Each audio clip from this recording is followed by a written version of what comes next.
Bonjour mes frères et sœurs, que la grâce et la paix du Seigneur soient avec chacun d'entre nous. Dieu nous aime tellement et que vraiment son amour en réalité dépasse tout autre amour. Voyez, lorsque nous lisons dans Psaume chapitre 8, le verset 5, il est dit: qu'est-ce que l'homme pour que tu te souviennes de lui, et le fils de l'homme pour que tu prennes garde à lui. En réalité, lorsque nous nous regardons, nous ne sommes rien devant le Seigneur. Mais par son amour, il nous accorde sa grâce et ne cesse de nous enseigner. C'est pour cela, ce matin encore, nous allons vraiment nous mettre dans la parole de Dieu. Mais bien avant cela, nous allons souffler un peu dans la louange. Que le Seigneur nous bénisse. J'ai bâti ma vie sur Jésus le rocher. Je n'aurai plus jamais peur.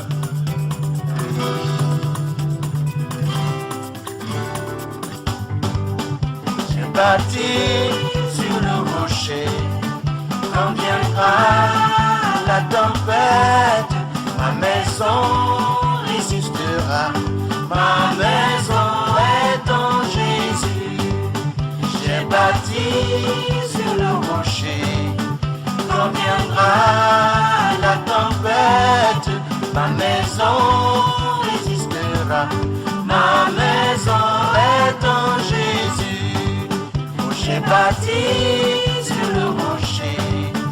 Quand viendra la tempête, ma maison résistera. Ma maison est en Jésus. La pluie et le vent souffleront. Satan se déchaînera, mais ma maison est en Jésus. Je n'aurai jamais peur. La pluie et le vent souffleront. Satan se déchaînera, mais ma maison est en Jésus. Je n'aurai jamais peur. La pluie et le vent souffleront. Satan se déchaînera, mais ma maison est en Jésus. Je n'aurai jamais peur. Je n'aurai jamais peur. Je n'aurai jamais peur. Je n'aurai jamais peur. Je n'aurai jamais peur.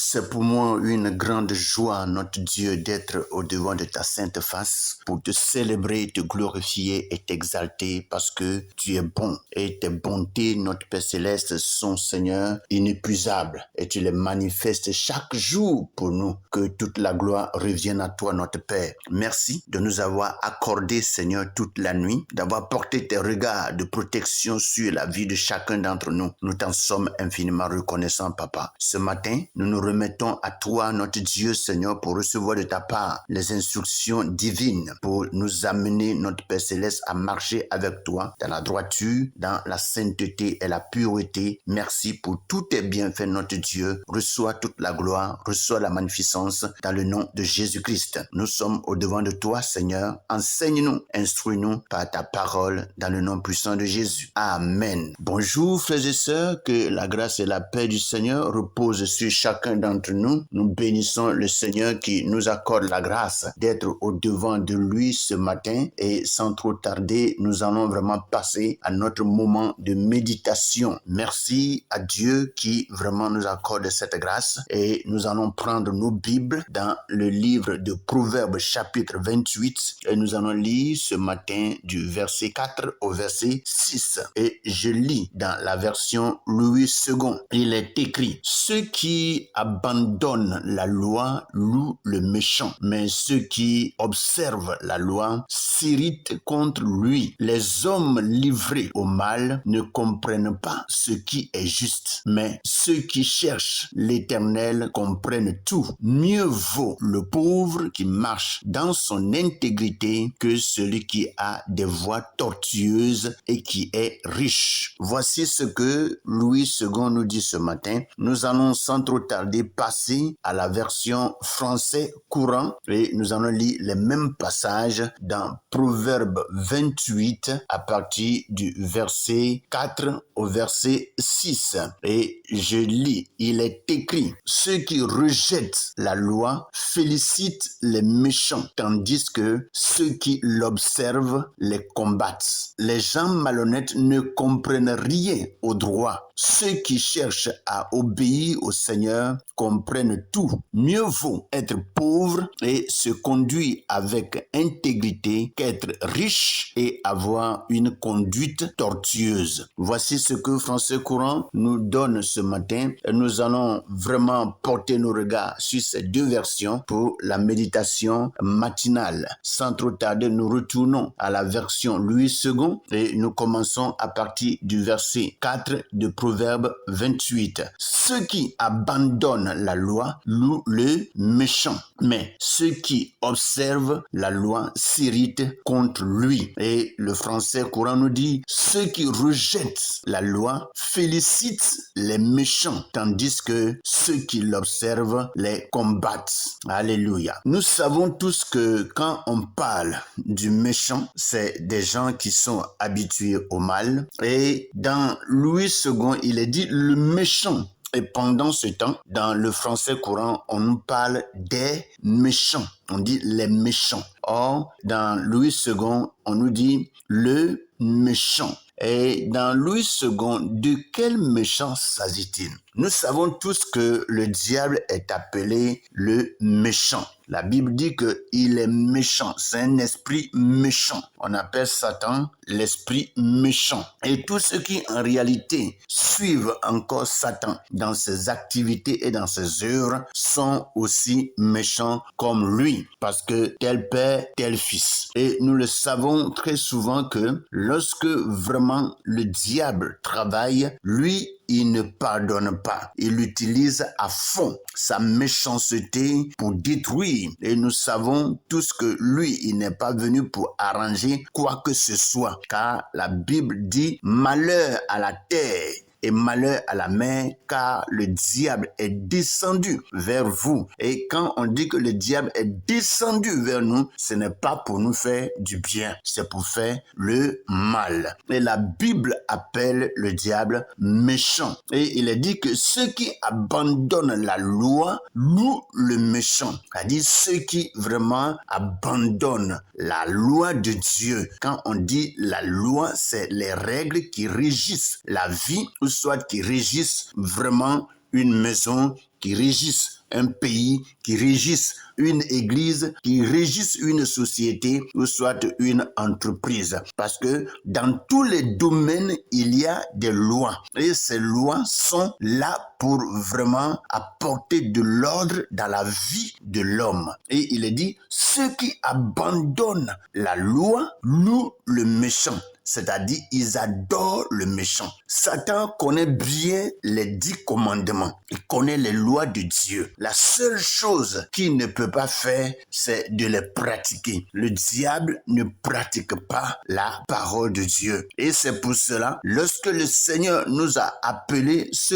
à quoi il nous a appelés, c'est pour vraiment pratiquer sa parole. Lorsque nous pratiquons la parole de Dieu, nous pratiquons les lois de l'Éternel, alors nous louons Dieu, nous l'adorons et nous le célébrons. Vous voyez, quand on dit qu'on loue quelqu'un, c'est lorsque des fois tu fais aussi la volonté de ce dernier et que tu fais ce qui vraiment réjouit son cœur. En louant vraiment le Seigneur, nous réjouissons son cœur. En faisant quoi? En pratiquant ses lois. lois. Mais lorsque nous abandonnons les lois de Dieu et que nous partons pratiquer la loi du diable, alors nous sommes en train de louer le méchant. Et pour que nous puissions refuser de louer le méchant, c'est que nous devons pratiquer les lois de Dieu. Et la Bible nous le dit bien. Elle dit, ceux qui abandonnent la loi louent le méchant. C'est-à-dire, si tu abandonnes la loi de Dieu, c'est que tu adores le méchant. Et cela est clair. Il n'y a pas de position intermédiaire. Si quelqu'un dans cette vie refuse de suivre la loi de Dieu, refuse de faire la volonté de Dieu, refuse de lire la parole et laisser cette parole agir dans sa vie, la personne n'a qu'à savoir directement qu'il adore le diable, le méchant. Et il n'a qu'à savoir aussi que ce méchant ne lui ferait pas cadeau parce qu'il est méchant et il n'agira que dans la méchanceté. Alléluia. Et comme Dieu ne veut pas que nous soyons détruits par ce méchant, c'est pour cela il a dit, venez à moi, vous tous qui êtes fatigués et chargés, je vous donnerai du repos. Nous avons le repos auprès du Père, un repos dans la paix, un repos dans la joie. Et le Seigneur nous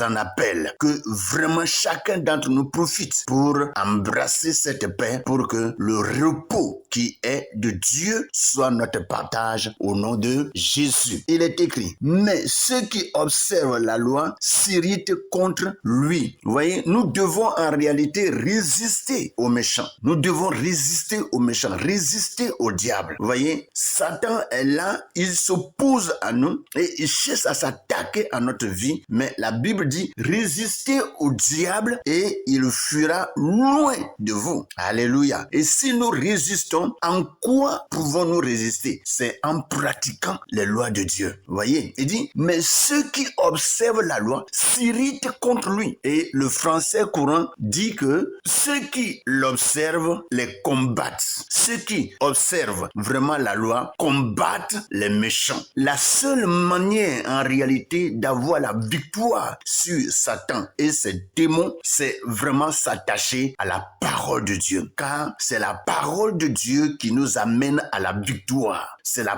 parole de Dieu qui nous libère. Et dans le livre de Jean chapitre 8, le verset 36, Jésus pouvait le dire, si donc le Fils vous a franchi, vous serez réellement libre. Donc, c'est le Fils, c'est-à-dire la parole. Nous savons que Jésus est la parole, car au commencement était la parole était avec Dieu, la parole était Dieu, et rien de ce qui a été créé n'a été créé sans elle. En elle se trouve la vie est la lumière des hommes. Et il est dit que la parole est devenue chair et elle a habité au milieu de nous, pleine de grâce. C'est Jésus. Alléluia. Donc, lorsque nous nous attachons à Jésus-Christ, nous pouvons en réalité avoir la délivrance, la libération. Nous pouvons résister au diable et nous allons voir qu'il va fuir loin de nous. Alléluia. C'est le seul moyen en réalité de triompher sur Satan et ses démons. Il est écrit, les hommes livrés au mal ne comprennent pas ce qui est juste, mais ceux qui cherchent l'Éternel comprennent tout.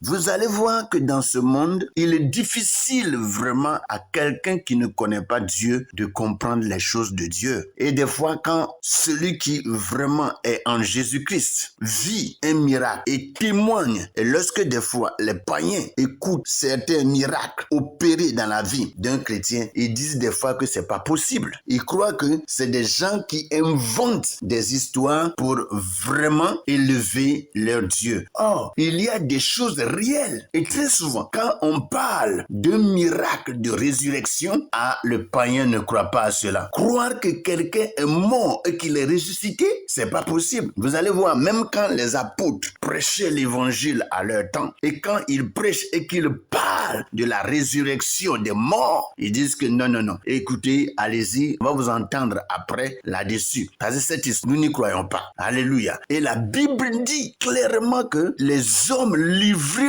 au mal ne comprennent pas ce qui est juste. Quelqu'un qui est livré au mal, qui ne vit que le mal, qui ne respire que le mal, qui ne mange que le mal, il ne peut vraiment pas comprendre les choses de Dieu. Il peut pas. Il peut pas comprendre ce qu'on appelle la justice. Il peut pas comprendre ce qu'on appelle la droiture. Parce que toute sa vie est minée par le mal. Toute sa vie est minée par le mal, par ce qui est contraire à la volonté de Dieu. Mais la Bible dit, mais ceux qui cherchent l'Éternel comprennent tout. Ceux qui cherchent l'Éternel comprennent tout. Effectivement, quand tu cherches Dieu dans sa parole, en te consacrant, en te livrant à cette parole, le Seigneur va te faire comprendre beaucoup de choses. Alléluia. Et le chrétien, en réalité, qui est versé dans les Saintes Écritures, comprend beaucoup de choses. Mais quelqu'un qui ne lit pas la parole de Dieu et qui rejette même cette parole ne peut rien comprendre de Dieu. Il ne peut rien comprendre de Dieu. Vous voyez, les gens malhonnêtes ne comprennent rien au droit. Ceux qui cherchent à obéir au Seigneur comprennent tout. Si tu cherches vraiment à obéir à Dieu, tu vas tout comprendre. Tu vas comprendre ce que c'est que la vie. Tu vas comprendre vraiment la mort et tu vas comprendre la vie. Vous voyez, on est dans ce monde, mais actuellement, là, la vie et la mort, là, c'est pour nous. C'est notre héritage. Si tu vis jusqu'à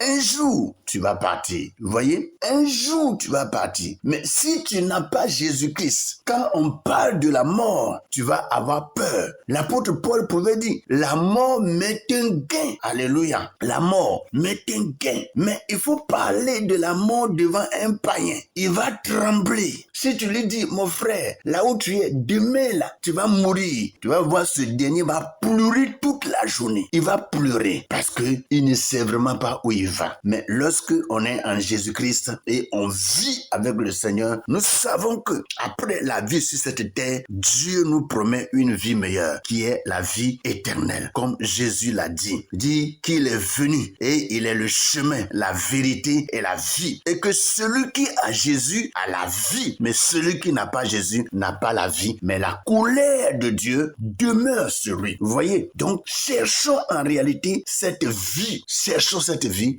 et cherchons l'Éternel. Alléluia. Vous voyez? Mais ceux qui cherchent l'Éternel comprennent tout. Si tu cherches Dieu, tu vas tout comprendre. Tu vas comprendre ta vie. Et Dieu, par son esprit, va te diriger à mener cette vie et t'amener à bon port. Que le Seigneur nous bénisse. Mieux vaut le pauvre qui marche dans son intégrité que celui qui a des voies tortueuses et qui est riche. Vous voyez, il y a aujourd'hui beaucoup de personnes qui vraiment envient les riches. Mais très souvent, il y a des riches, on ne sait même pas d'où vient leur richesse. On ne sait pas d'où vient leur richesse. Parce que il y a des gens qui sont riches d'une manière et d'une autre. Soit par le spiritisme, soit par la magie. Mais lorsque vraiment tu es riche par Dieu, en tout cas, ton cœur est tranquille. La Bible dit, mieux vaut le pauvre qui marche dans son intégrité. Le pauvre qui marche dans son intégrité. Même si tu n'as pas l'argent et que tu marches dans l'intégrité, dans la droiture de Dieu, il est mieux pour toi de vivre ainsi que d'aller chercher des voies tortueuses pour avoir de l'argent. Et il y a plusieurs qui ont de l'argent aujourd'hui par le sang. Ils tuent des gens pour avoir de l'argent. Ils tuent des femmes en grossesse, ils tuent des bébés, ils tuent des avortons pour avoir de l'argent. À quoi cela sert? Et après, c'est des choses terribles qui arrivent dans leur vie. Mais pour quelqu'un qui est pauvre et qui vit dans la droiture de Dieu, qui espère en Dieu et que le Seigneur le soutienne, ce dernier-là est celui qui est béni. Alléluia. Il est dit, mieux vaut le pauvre qui marche dans son intégrité que celui qui a des voies tortueuses et qui est riche. N'allons jamais sur cette voie-là pour chercher de l'argent. Cherchons à avoir de l'argent selon la voie droite. Et le Seigneur nous ouvrira beaucoup de portes. Que le Seigneur nous bénisse, que sa grâce, sa paix repose sur la vie de tout un chacun. Je termine par Louis II. Il a dit, mieux vaut être pauvre et se conduire avec intégrité qu'être riche et avoir une conduite tortueuse. Évitons vraiment les conduites tortueuses et laissons le Seigneur nous diriger dans la voie droite et que son nom soit béni et élevé dans la vie de chacun au nom puissant de Jésus. Mes frères et sœurs, après vraiment cette parole, plongez vous-même les yeux dans les Saintes Écritures et le Seigneur va vous enseigner de plus. Dieu va vous montrer de grandes choses et nous serons pleinement bénis au nom de Jésus. Amen.